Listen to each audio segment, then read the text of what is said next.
gallon. Well, the 2012 London Olympics are drawing to a close, but there are still some major events on the agenda. Jim Wogan is joined now by three-time Olympian Hazel Clark as they continue their in-depth look at this year's Summer Games. Kristen, a chance to remind everybody of Hazel's credentials.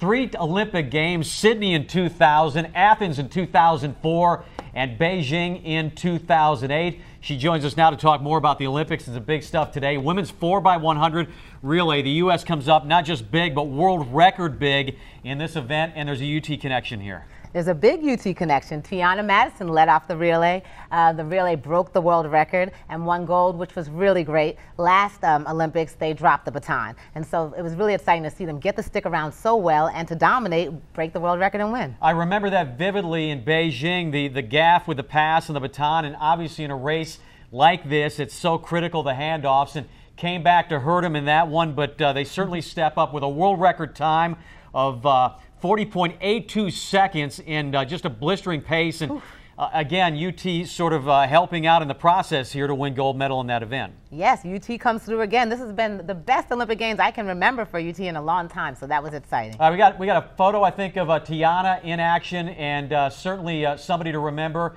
as she helps the U.S. take gold in the 4x100. Let's move on to the men's 4x400. And disappointment here as the Bahamas come up with a gold. U.S. settles for silver, but there's a good reason for that.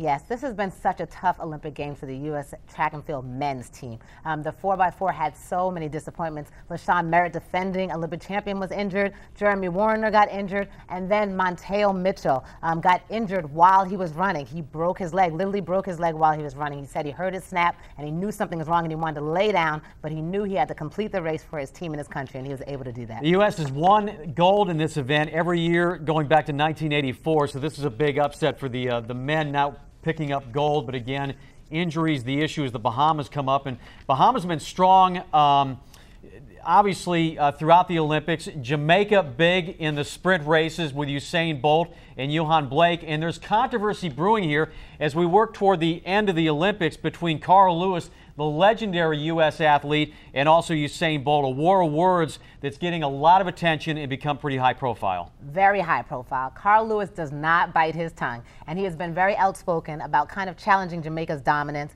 and challenging their anti-doping procedures, and that really angered Usain Bolt. They've been going back and forth. Usain Bolt said that Carl Lewis just wants attention and basically said he lost all respect for Carl Lewis, so everyone's following that. So Carl Lewis, whether he's done it directly or not, he's implying that Usain is perhaps getting help with steroids to run as well as he had. Certainly has. He's certainly been the most dominant sprinter on the scene worldwide for the past 2 Olympic Games.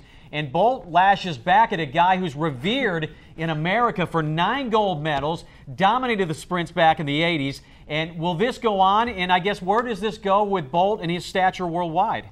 Well, I'll tell you, they're saying that a lot of Americans are not happy with Bolt and some of the things he said. Carl Lewis is well respected in this country, obviously, for all that he's done. I think I'm going to have to watch this unfold. We've had major problems with steroids in track and field, quite honestly. And so when someone runs fast, naturally people do point the finger. And Jamaica has been very dominant. At the same time, no one has tested positive, and we can't point the finger unless someone does test positive, in my opinion. Well, it's such a great sport. It's too bad it comes down to this. It seems like every Olympics and even around time of the World Championships. And Bolt, again, as flamboyant as he is, draws a lot of attention to himself, and he'll be getting a lot more attention, I guess, as we head out of this Olympics and toward the future and 2016 with Rio, obviously 4 years away. Much more on that, though. We'll wrap it up next week with Hazel. She's not going anywhere, even though the Olympics are ending this weekend. Hazel will be back on Monday. We'll wrap up the entire 2-week period over there in London. It's been a monumental and memorable Olympics, Kristen, and we'll have much more on it.